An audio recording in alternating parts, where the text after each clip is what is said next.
Hello, my name is William Roulston. I work for the Ulster Historical Foundation, and very recently we have published a new book by Dr. Brendan Scott, Dr. Henry Jones, his account of the 1641 Rising, Plantation and War in County Cavan.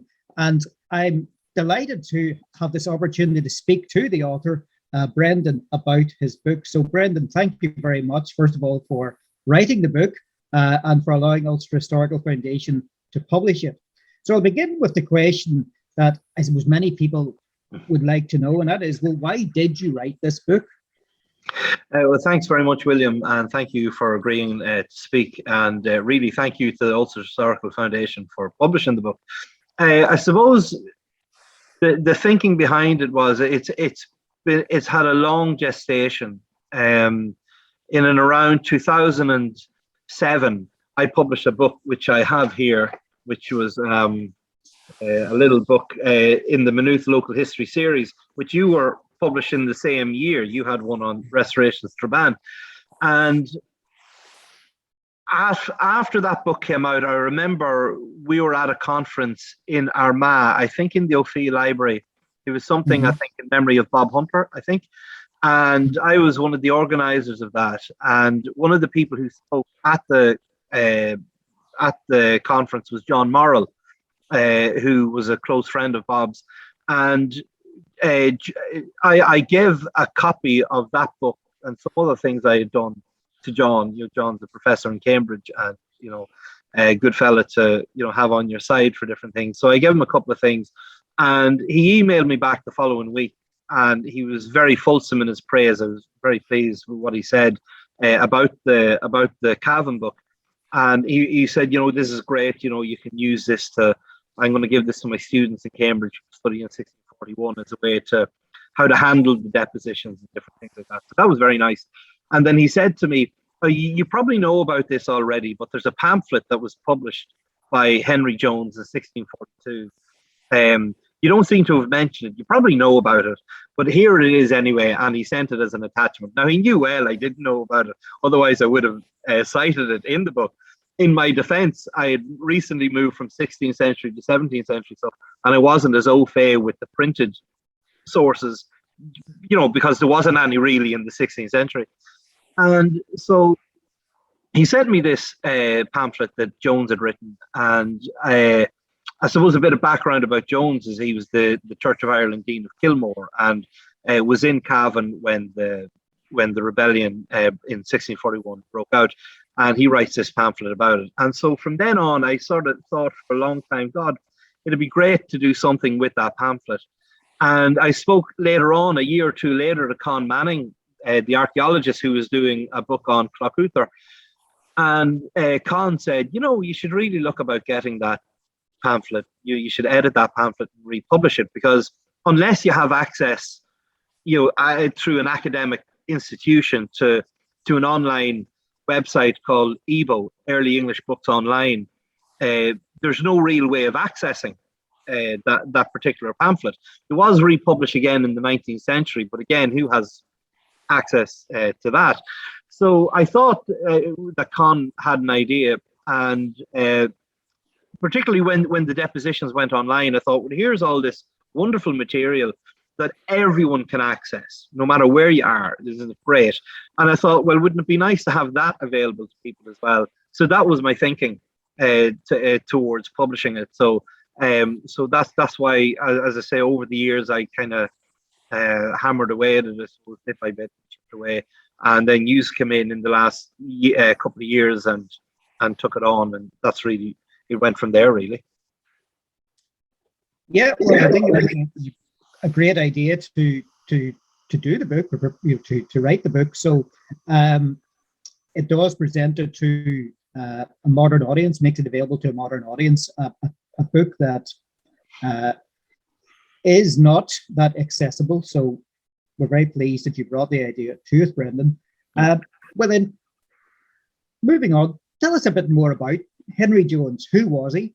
You mentioned he was a clergyman, but what do we know about his background, and what part did he play in the developments of Plantation Cavan? Yeah, he was he's an important character in a lot of ways. his life is full of incident, as you'll see if you read the book. And he was born. His father was a clergyman as well, Lewis Jones. He's a Welshman. Later became Bishop of Killaloe. But Henry was born in 1605, and his father, as I say, had come over from Wales and had married into a well-to-do Dublin family, the Ushers. Mabel Usher was Henry's mother. But what's really important about that link is that Mabel Usher's brother is James Usher, the Archbishop of Armagh, who was one of the great geniuses, I think, of the 17th century, an extraordinary mind, very well connected, big in Trinity. I mean, he was one of Trinity's first students, and to this day, probably one of Trinity's best students. They really came out all guns blazing. And James Usher, of course, is the man who dated the creation of the earth back to 4004 BC, nightfall, the 22nd of October. So Jones was nearly, he was almost destined, I suppose, to be a churchman, because this was a good way to get ahead in life. And then he began to take on some of his father's livings, some of his father's posts, and became dean. But he went to Trinity and got a BA and MA there in the 1620s. Became a fellow of Trinity in 1624. He became then Dean of Arda, and Kilmore and Arda were joined. It was a joined diocese at that time. And he became Dean of Arda in 1625. In 1637, he swapped the deaneries and took Kilmore. And I always thought this was kind of interesting that William Bedell is the Church of Ireland Bishop of Kilmore and Arda, and he divests himself of Arda and keeps Kilmore, and Jones goes with him and stays in Kilmore. And I often thought that was curious, because I thought, well, Bedell and Usher weren't always buddy, and I kind of thought it was curious that would Bedell have thought, oh God, here's this guy's nephew, but they seem to have gotten along very well, and Jones writes very highly of him and works very hard later on to get Bedell's translation of the Bible into print. He marries a local planter's daughter, a girl called Jane Cullum, and her father, Hugh Cullum, was the guy who planted Virginia in Cavan. He was a constable of Cloughoother. He's involved in plantation over in Ballyconnell in West Cavan. So he's very much a beneficiary of the plantation scheme. He gets lands in Longford as well, the plantation lands as well, when he was Dean of Arda. He lives in Ballinya, just out a few miles outside Cavan town.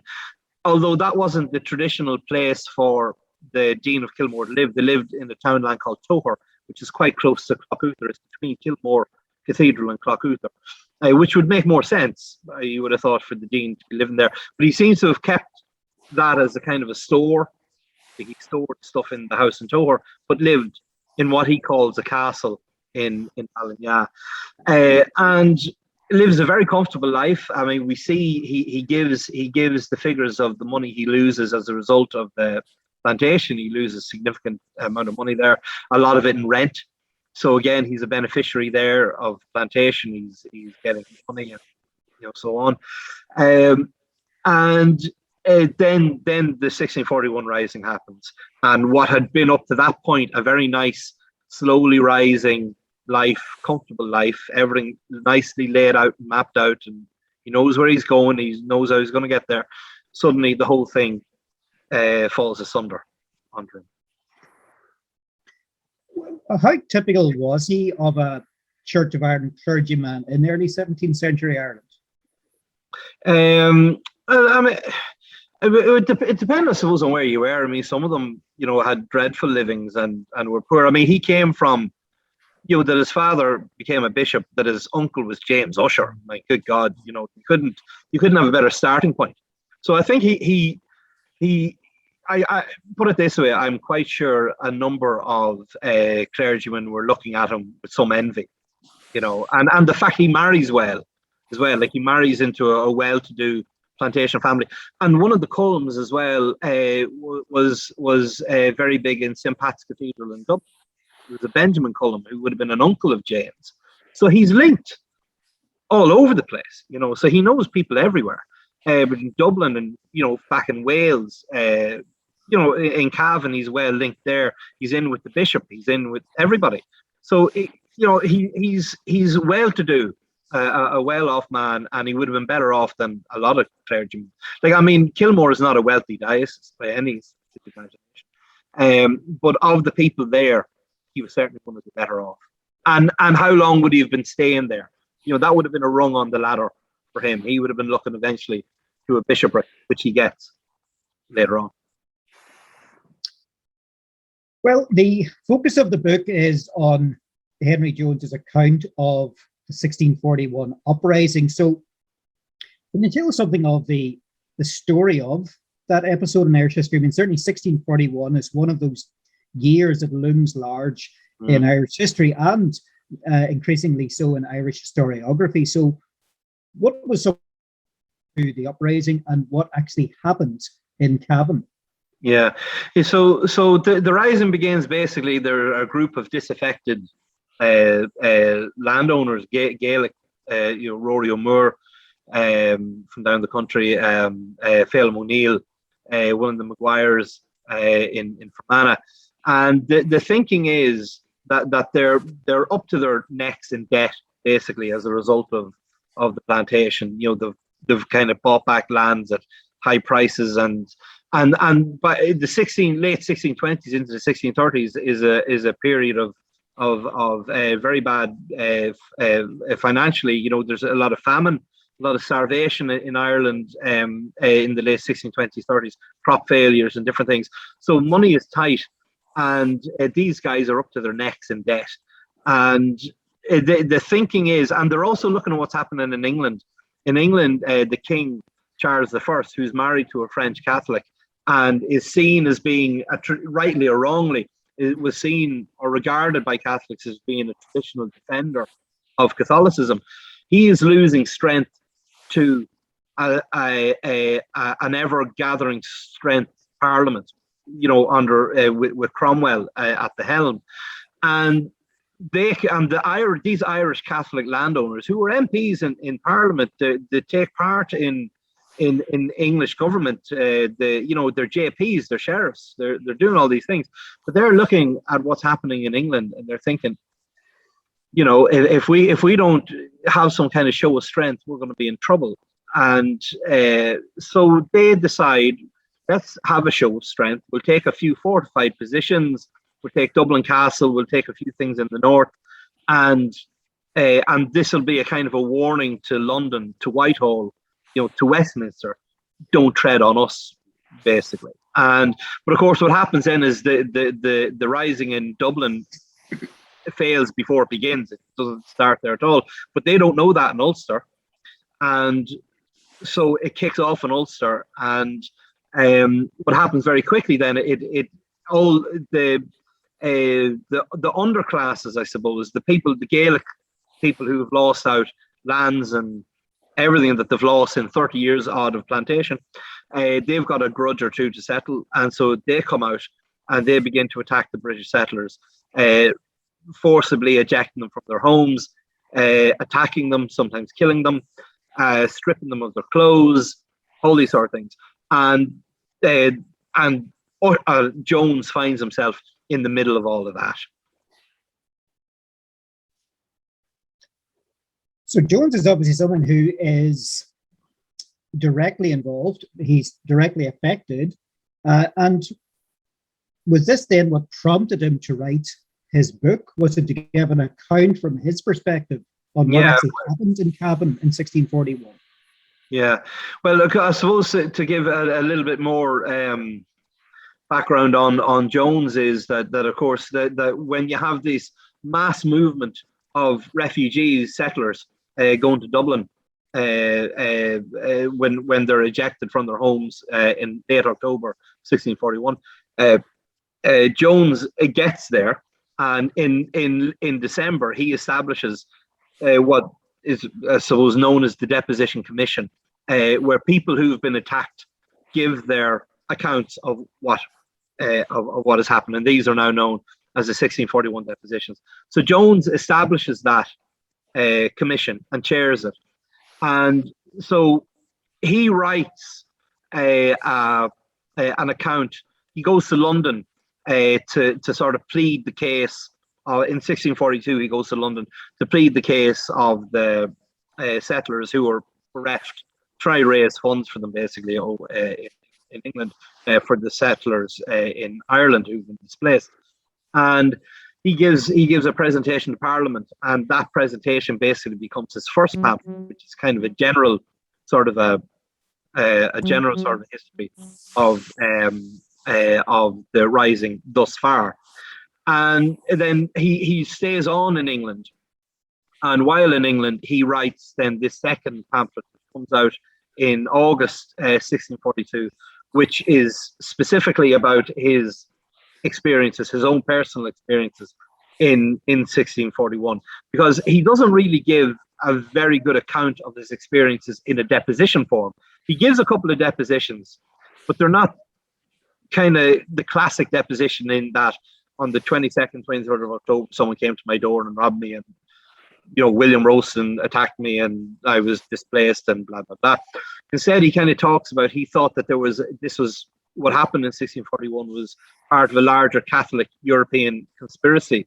And he gives a lot of time talking about that in his depositions. He gives a little bit about his financial losses, but mostly it's this wider context thing, which he's wrong, but that was his thinking.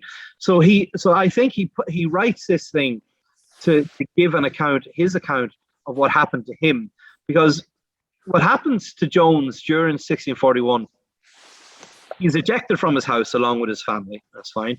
He's imprisoned by one of the O'Reillys, and in early November, I think it is 1641, he is sent by the O'Reillys to bring a petition up to Dublin to their demands, and those demands and the reply are in the book as an appendix. And he comes back with the reply, and then he stays on in Cavan another little while before he eventually goes back up to Dublin again. And he says on a number of occasions, "You may think it's strange why I went back to Cavan, and why did I?" And he keeps going back to this. So I think what was happening was people were saying, "Why did you go back?" And I think the implication was that people were saying that he was in league in some way with the O'Reillys during this, and he's trying to clear his name by saying, "Well, actually, I was spying for the Dublin government, and this is what I was doing." And so he talks about. So I think he's trying to clear his name in one way, because there are obviously things being said about him, because he keeps coming back and saying, "This is why I did this. You may think it's strange I did this. There was actually a very good reason for doing this." So that was one of the reasons I think he does it. Another one of the reasons is I think he's trying to make some money, because he obviously was in a bad way because he lost all his income as a result of 1641. He's trying to make some money. And he says at the end of it that this is a primer, I suppose, a beginning of my larger history of 1641 that I'm going to write. She doesn't get around to do. People like John Temple get there instead. And I think it's something like he's sort of thinking, well, I'll write this one up, and that'll be a kind of a launching pad. In the way that you or I, William, if we're writing a book, we might do a little chapter somewhere beforehand as a kind of a dip your toe in the water sort of thing. And I think that's what he's doing as well. The guy who publishes it published the first one as well, and I would say he probably went back to him and said, "Have you got anything else for me? The last one sold well. What else have you got?" And so this was sort of seen as a sequel as well. So I think there's a few things going on as to why Jones writes up. Do we know anything about the print run or how well it did sell? No, there's nothing about that. There are two editions of it with a very slightly different title, and so apparently this was not unusual that you'd print the same thing with a different title and try and fool gullible people into buying the thing twice. So that was the printer's trick there. So there are these two. What's between the covers is exactly the same, but the title is slightly different. One of them's a remonstrance, and the other one's a relation. I think that's the difference really between them. So there's not much difference between them. I mean, the pagination is all off as well in the pamphlet itself, and the pagination and the on both of them, and the same problem. So they obviously just change the cover slightly and then stick it out again. Well, how does Jones's book fit into the literature of the period? I mean, this was an era in which many similar, new pamphlets, publications, news sheets, broadsheets, and so on were being printed and published, many of which had a bearing on events in Ireland. So, in the broader scheme of things, where does Jones's pamphlet fit into this? Well, I think it's one of the earliest in-depth studies as to what is going on in Ireland at this time, and it's coming from the man who headed the Deposition Commission. He's got access to depositions, because what happens is when he leaves Cavan in late 1641, but the story in this book, in the pamphlet, doesn't end until June, I think, the following year, with when the castles in James Craig's castle and Francis Hamilton's castles just outside Killashandra, when they are surrendered. So the story, so he's obviously getting news from somebody, because he's not an eyewitness to those things. So I think it's an important one, because, as I say, it's one of the first books to come out, and it feeds that frenzy for news and information, which was such a big thing in the 17th century. There's such a hunger and an appetite for printed news at that point, and that, I think, fits in there very well as one of the earlier ones. Now, he's not as I mean, in his first pamphlet, he goes quite hard on the settlers and Catholicism, and it's a very anti-Catholic tract, the first one. The second one, he's slightly more. He goes a bit easier on them. I mean, he's one of the O'Reillys, Philip O'Reilly, is seen as being essentially a decent man who's kind of caught between a rock and a hard place. But and Jones gives him that. So he kind of seems to soften his approach slightly in the few months between the first pamphlet coming out and then this one coming out. So I think it would have been seen as an important book at that time. But as I say, we don't know what the print run was right? And because it's printed in London, what sort, what were there copies in Dublin? Did he bring copies back with him when he came back? We don't know. What would you say his primary readership was in London and England? I would have thought so. I mean, certainly initially, because that's where he is for a while.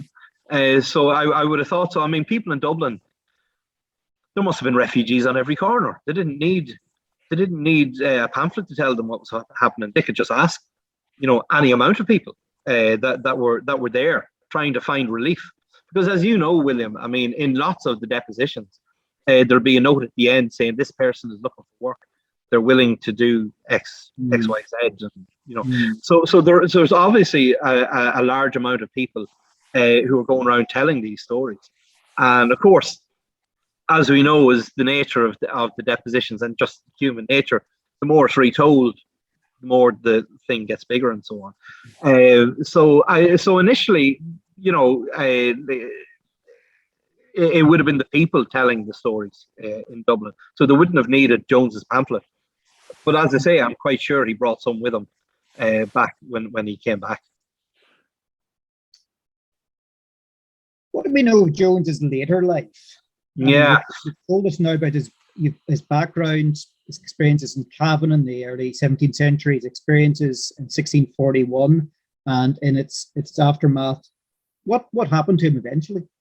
Yeah, well, as I said to you earlier on, he's a guy that was, climbing the ladder, and he knew where he wanted to go. And there's this bump in the road, very serious bump in the road, but he does get himself back on the ladder again, and he has, in many ways, his life post 1641 is almost more interesting than, he leads an extraordinary life.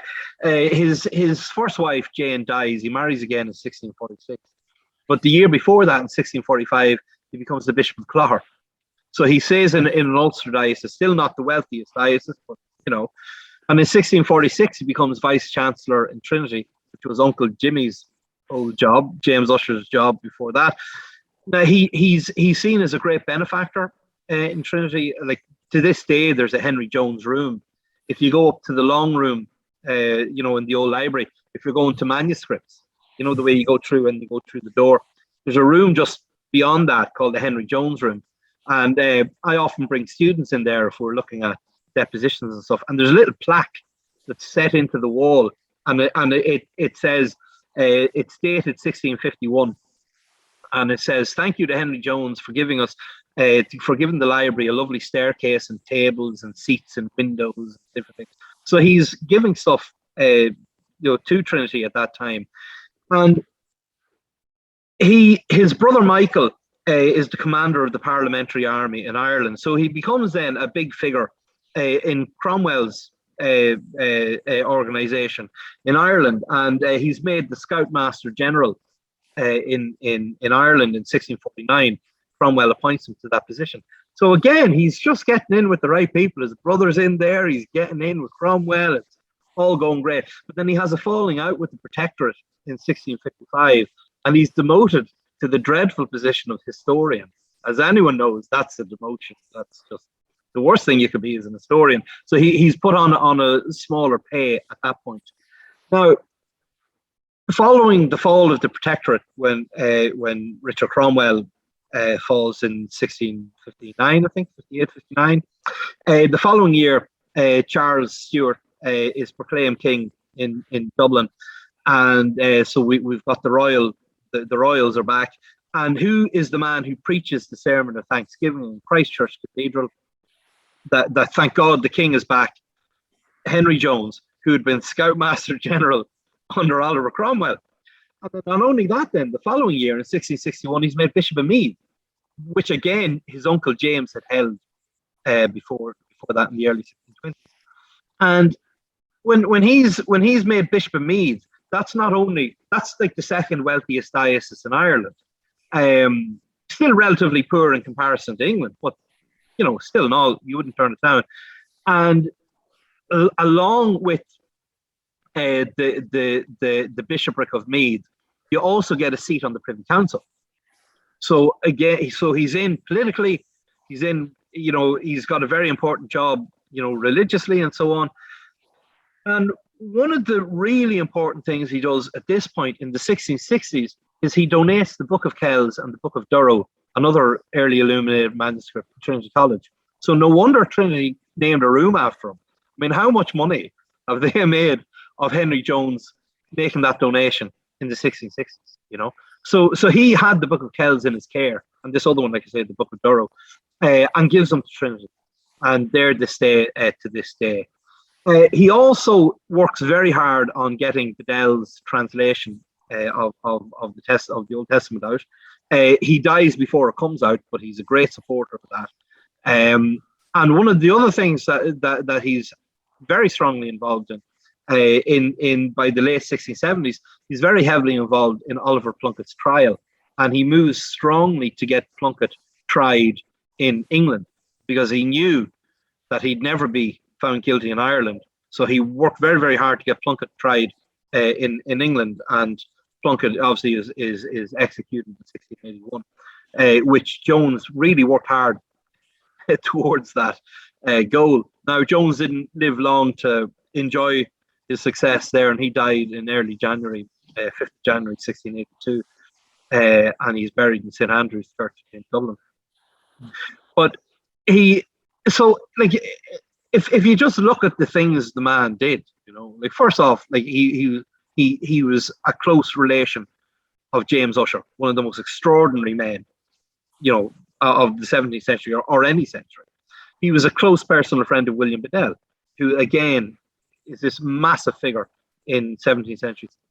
He established and chaired the Deposition Commission, which has given historians an unparalleled source that really you don't see anywhere else for this period. An extraordinary level of detail of material there. If he had just stopped there, it would be an incredibly interesting life. But he doesn't, he goes on. And as I say, he gives the Book of Kells to Trinity. He's heavily involved in Oliver Plunkett's trial and his eventual execution. You know, like these are huge events in Irish history, and he's stuck in the middle of all of them. Yeah, he knew Cromwell. You know, like you know, and but yet somehow, even though he's in with Cromwell, and his brother is very in with Cromwell, somehow he still manages to keep in with the Stuarts when they're put back on the throne. And Charles II, he gives the sermon of thanksgiving. It's extraordinary. I mean, he just seemed to keep landing on his feet. You know, 9 lives. This guy had 20 lives. You know, he did his life, I'm quite sure, if you were to look back at it, I'd say he would have been quite happy. As I say, bar the glitch for a few years in the 1640s, bar that, you know, it was a successful life, personally, professionally, politically. You know, he did well. And we're still talking about him now. So, or at least I am. In many ways, his life reflects the complexity of the 17th century and of the experiences of those who lived through that. Now, I noticed, Brendan, that you've dedicated this book to Dr. Raymond Gillespie, Professor Raymond Gillespie. Yeah. Can you tell us why you decided to do that? Well, I thought Raymond has just retired from his position in Maynooth University, where he taught for many years. And Ray has been such a supporter of mine. I mean, that's nothing special. He's supported so many people over the years. Like, there's a million people could say what I'm about to say. But I mean, when he was a name that I knew as an undergraduate, but particularly as a postgraduate. I was familiar with his work, particularly as a postgrad. And then when I eventually got to know him, it was around the time that small Cavan book blew, and I showed you a moment ago. Probably the year or two before that was when I kind of got to know him properly. And from then on, he has just been incredibly generous with his time, with his knowledge, with his expertise. You know, he's just he's a brilliant man. First off, he's a brilliant intellect, incredible work rate. That's not necessarily unusual in academia. You would hope that they would have brilliant minds that are professors and so on. But what he also is, which is less common, is an incredibly decent man, incredibly generous with his knowledge, as I said, in his time. Like, just to give you one example, I remember one day I was in the Royal Irish Academy Library and I was looking for something, and he came in and he came over and he said, "Oh, what are you doing?" And I said, "Oh, I'm looking for whatever it was and having a bit of trouble." And he spent the next 10 minutes just saying, check this, look, have you thought of this? Have you looked at this? And I was trying to write it all down on my phone, you know. I was saying, "Oh, take notes, take these notes, don't forget this, don't forget this." And it was just all coming out, you know, just bam, bam, bam, bam. And he's just such a decent man. And he and his wife, Dr. Bernadette Cunningham, like, between the two of them, you know, I've said before, like, there's hardly a local history society in the country that they haven't spoken to, north and south. They've contributed so much to local history journals. I'm such an admirer, I suppose, of his approach to history. He doesn't go for a rarefied ivory tower approach. He's very interested in the everyday, the common, if you want to use that word, and how the local ties into the bigger picture. And that is something he's really influenced me, I suppose, that local history needn't be, you know, bad, you know, needn't be dumbed down. You know, it can be done to the highest caliber, the highest order, but still be accessible for everybody, you know, no matter who they are, whether, and that's kind of the reason why I did this book. really, when I'm just thinking about it, is that this material should be available to everybody, whoever wants to read it, no matter if they have a university access to these things or not. Everyone has the right to know about this stuff. And so I suppose in a way I'm following his lead by editing this and getting it published. And that's really why I dedicated the book. Well, I would fully concur with everything you've said about Raymond. He is not only an outstanding scholar, but it's his generosity of spirit. And I personally can testify to many occasions in which he has encouraged me or pointed me towards sources, or come and spoken at events organized by the Ulster Historical Foundation, book launches and so on, or contributed to some of our publications. So let's wish him a very long, productive and happy retirement. Absolutely. Now, is there anyone else you'd like to thank as we bring the interview to an end? Yeah. To acknowledge? Yeah. Well, I mean, I suppose that's nearly my favorite thing to write in a book are the acknowledgements, because it means two things. Well, one, I've finished the book, thank God, but it also gives me an opportunity to thank the people that need to be thanked. And I mean, first and foremost, I need to thank the Ulster Historical Foundation, yourself and Fintan Mullen in particular, who went through that book with a fine-tooth comb many, many times. And, obviously you always have that thing at the end, like in any remaining mistakes are mine and mine alone. But I mean, really, if there are any in there, it really is my fault, because you went through it with such care and diligence. And what I really admire about the UHF as well is that you're making this material available at a decent price. Cavan man, and it's great to see that, because other academic presses and things, make these things very expensive and they can put people off. But this is a $9.99 sterling, so whatever that is in euro, I'm not quite sure. So yous have been there every step of the way along with this. And in fact, it was an intern of yours who first did the first kind of a transcription of the thing that I work from. So from the very beginning, yous have been there. So I'm delighted that yous took it on and got it over the line. As well, I mean, like a lot of this was done in lockdown. So I was lucky enough that I have a good enough store of books at home that I was able to do a lot of the work from home. But when things eased every now and again, I was able to get into the library in Cavan and use some of their material, particularly the stuff that's in the Bishop of Kiernan collection, which is a wonderful source, which is there for everybody. And so I was very, very lucky to be able to use the stuff there. Jonathan Smith in the library there was extremely helpful as well, and Emma Clancy, who's the county librarian there now, and Tom Sullivan, who's the librarian before her. They were very helpful. Father Liam Kelly gave me a couple of very good hints for different things, as did Concepta McGovern, who was explaining different townlands in Cavan and different names of places, like Daly's Bridge is one of the places that comes up in the book, which is actually Mount Nugent, and Concepta was very helpful to me there. And I mean, my own family, obviously, because the past, 20 months or so has taught me, if nothing else, that family is really ultimately what's important. And my mum and dad, who've always supported me in every way, and continue to do so. My sister Sinead, my brother Martin, and their kids.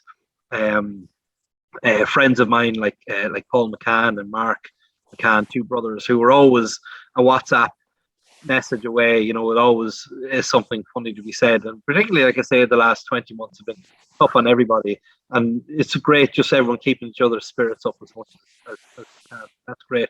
And then the ultimate thanks, as always, has to go to my immediate family, my wife Cara, and my children Eva and Murren. And I mean, some of this book, I was actually going to put it in the acknowledgements, but I didn't. I'll say it here. Some of the book was written with a child dangling on either knee, or underneath my feet, playing with some toys and wondering why I wasn't getting down on my knees and playing with the toys as well. And truth be told, William, sometimes I did, which probably slowed up the book a little bit more, but made life a bit more bearable as well. And everything I do ultimately is because of my family and for them ultimately. And so that's it. And really, I suppose, in summing up, I just want to thank Cumann Seanchais Bhreifne, who are the co-organisers of this launch, and the Cavan Library Service as well. Kathleen Brady and Sinead McCardle as well in the library are great help as well. And I just want to thank them all. And anyone who gets the book, it's available in Cavan Genealogy, and it is also available on the UHF website, which is, William, what is the website? booksireland.org.uk. So www.booksireland.org.uk. Okay. And just anyone who gets the book, I hope you enjoy it. And thank you very much.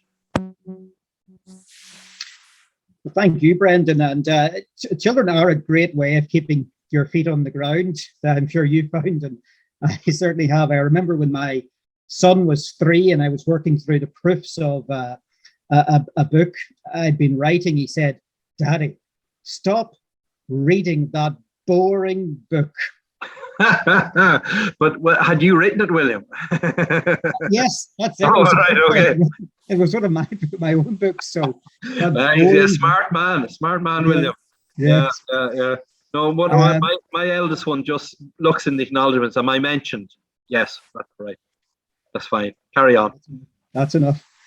Well, look, thank you very much, Brendan, for the opportunity to talk to you about your book. I'm sure viewers will be fascinated by the story of Henry Jones, and will want to find out more, hopefully, on the basis of the interview. So again, thank you very much, and we look forward to working with you again in the future. Much appreciated, William. Thanks a million for everything.